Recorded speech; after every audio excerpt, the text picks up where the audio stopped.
नमस्कार फ्रेंड्स, आज मी बनवणार आहे गौरी गणपती विशेष मस्त खुसखुशीत आणि कुरकुरीत चकली, तेही कुठलीही भाजणी न करता झटपट होणारी राशनच्या तांदळापासून आपण ही चकली बनवणार आहोत। तुम्हाला ही अशाच पद्धतीने परफेक्ट चकली बनवायची असेल तर व्हिडिओ शेवटपर्यंत नक्की बघा।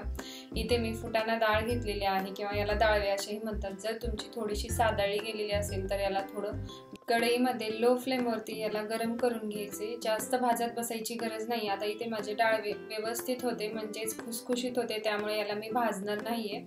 आता हे असेच मी मिक्सरच्या भांड्यामध्ये टाकून घेते। आता इकडे आपण 1 चमचा जिरे आणि 1 चमचा धने याला लो फ्लेम वरती आपल्याला चांगलं वास सुटेपर्यंत परतून घ्यायचे आणि परतून झाले की एका वाटीमध्ये काढून घ्यायचे जोपर्यंत थंड होत नाही तोपर्यंत। आणि नंतर आपल्याला हे डाळव्यासोबत वाटून घ्यायचे म्हणजे याचा वास मस्त येतो चकलीमध्ये। जर तुमच्याकडे आयतीच पावडर असेल तर तेही टाकून घेऊ शकता। आता इथे आपण राशनच्या तांदळाचं पीठ करून घेतलेलं आहे। मापाने आपल्याला 4 वाट्या पीठ घ्यायचं आहे। ज्या वाटीने आपण फुटाणा म्हणजे डाळवे घेतलेले होते त्याच वाटीने आपल्याला 4 वाटी तांदळाचं पीठ घ्यायचे। परफेक्ट चकलीचं प्रमाण मोजण्यासाठी घरातलं एकच भांडं ठेवायचे, डब्बा किंवा वाटी कुठलीही। आता इथे आपलं जिरं आणि धणे जे आपण भाजून घेतलेले होते ते थंड झालेले आहेत आणि हे मिक्सरच्या भांड्यामध्ये टाकून डाळव्यासोबत चांगलं बारीक असं वाटून घ्यायचे। आपण जिरे धणे व्यवस्थित असं भाजून टाकलेलं होतं त्यामुळे झाकण उघडताच मस्त वास येत होता। तुमच्याकडे आयती पावडर असेल तर टाकलात तरी चालेल, परंतु त्याचा एवढा वास येत नाही। आता हे पीठ आपण दळून घेतलेलं डाळव्याचं आपण चाळणीनं चाळून घ्यायचे जेणेकरून थोडंसं मोठं असेल ते वरती निघून जाईल। आता इथे मी व्यवस्थित असं चाळून घेतलेलं आहे। यामध्ये आपण काही मसाले टाकून घेऊया। त्यामध्ये अर्धा चमचा हळद टाकून घ्यायची आणि कलरसाठी मी ते काश्मीरी लाल मिरची वापरलेली आहे 1 चमचा, अर्धा चमचा घरातलं लाल तिखट वापरलेला आहे आणि यामध्ये आपल्याला पाव चमचा हिंग टाकून घ्यायचे आणि शेवटी चवीनुसार मीठ टाकून घ्यायचे आणि 3 ते 4 चमचे इथे मी पांढरे तीळ वापरलेले आहेत ते टाकून घ्यायचे। आता आपली ही चकली मस्त कुरकुरीत आणि खुसखुशीत व्हावी यासाठी या चकलीला योग्य प्रमाणात मोहन असणं गरजेचं आहे। त्यामुळे इथे मी ज्या वाटीने आपण पीठ आणि डाळवे घेतलेले होते त्याच वाटीने अर्धी वाटी तेल घ्यायचे आणि हे तेल आपल्याला चांगलं कडकडीत गरम करून घ्यायचे आणि नंतर या पिठामध्ये टाकून घ्यायचे। आता मी हे तेल गरम करून घेते आणि या पिठामध्ये टाकून घेते। अगोदर पिठामध्ये टाकलेलं साहित्य व्यवस्थित मिक्स करून घ्यायचे आणि नंतर यामध्ये आता गरम केलेलं तेल टाकून घेते। सुरुवातीला तेल टाकताना चमच्यानेच मिक्स करून घ्यायचे जेणेकरून हाताला चटका नाही बसणार आणि नंतर 1-2 मिनिटांनंतर हा चमचा काढून हे तेल आपल्याला या पिठाला व्यवस्थित चोळून घ्यायचे। तुम्ही जर अशा पद्धतीने मोहन करून पिठाला चोळून घेतलात तर आपली चकली 100% कुरकुरीत तयार होते। आता इथे तुम्ही बघू शकता मूठ वळली गेलेली आहे म्हणजे चकली मळण्यासाठी आपलं परफेक्ट असं पीठ तयार झालेलं आहे। यामध्ये आता आपल्याला थोडं पाणी घालून हे पीठ मळून घ्यायचे, परंतु चकलीचं पीठ मळण्यासाठी आपल्याला इथे गरमच पाणी वापरायचे म्हणजेच हात लावला तर थोडासा चटका बसेल अशा पद्धतीचं।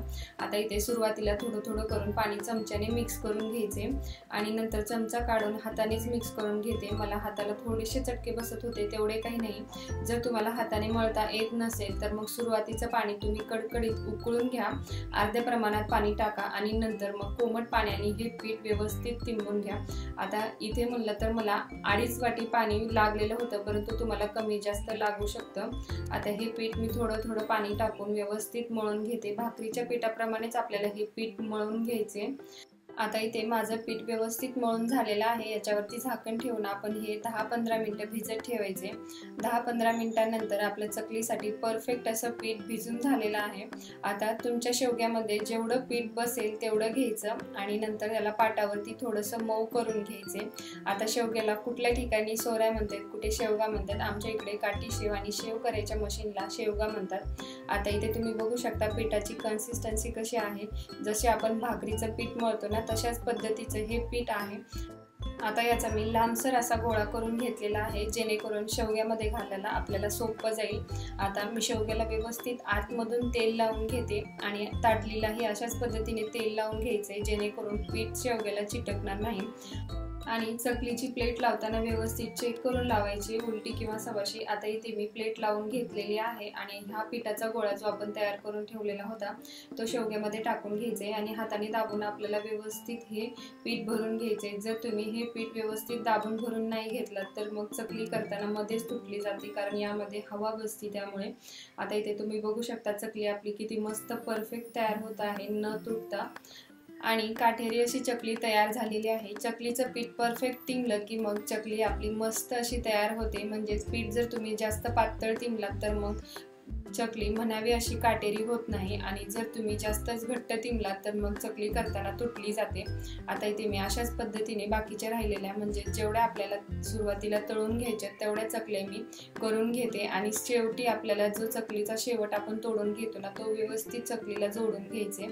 आता इथे जर तुम्हाला डायरेक्ट तेलामध्ये सोडायला भीती वाटत असेल तर मग अशा पद्धतीने झाऱ्यावर चकली ठेवायची आणि मग तेलामध्ये हळूच सोडून घ्यायची।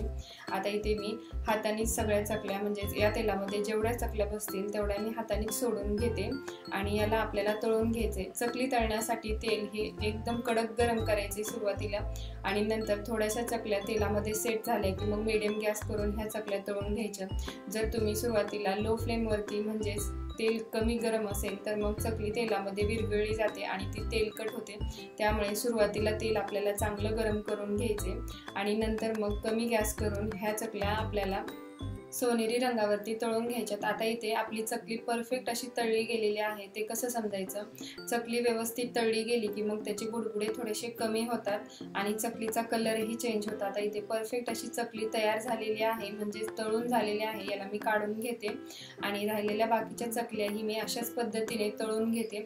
ह्या चकल्या तळत होते तोपर्यंत मी इकडे साईडला दुसऱ्या चकल्या बनवत होते। अशाच पद्धतीने मी बाकीच्या सगळ्या चकल्या बनवून घेतलेल्या आहेत। तुम्ही बघू शकता चकली किती मस्त दिसत आहे। दिसायला तर दिसतच आहे परंतु चवीलाही तेवढीच मस्त झालेली आहे। तुम्हीही नक्की ट्राय करून बघा। मी तुम्हाला दाखवते एक चकली मोडून आपली चकली किती मस्त कुरकुरीत आणि खुसखुशीत तयार झालेली आहे। चकली हातावरती मोडल्यानंतर हे जे हातावरती कण आहेत ना याच्यावरूनच समजते की मग चकली आपली किती मस्त खुसखुशीत झालेली आहे। तर मग तुम्हाला कशी वाटली माझी आजची रेसिपी नक्की सांगा कमेंट करून। व्हिडिओ आवडला असेल तर व्हिडिओला लाईक करा आणि चॅनलवरती नवीन असाल तर प्लीज आपल्या चॅनलला सबस्क्राईब करायला विसरू नका। आणखीन भेटू अशाच नवीन रेसिपी सोबत। धन्यवाद।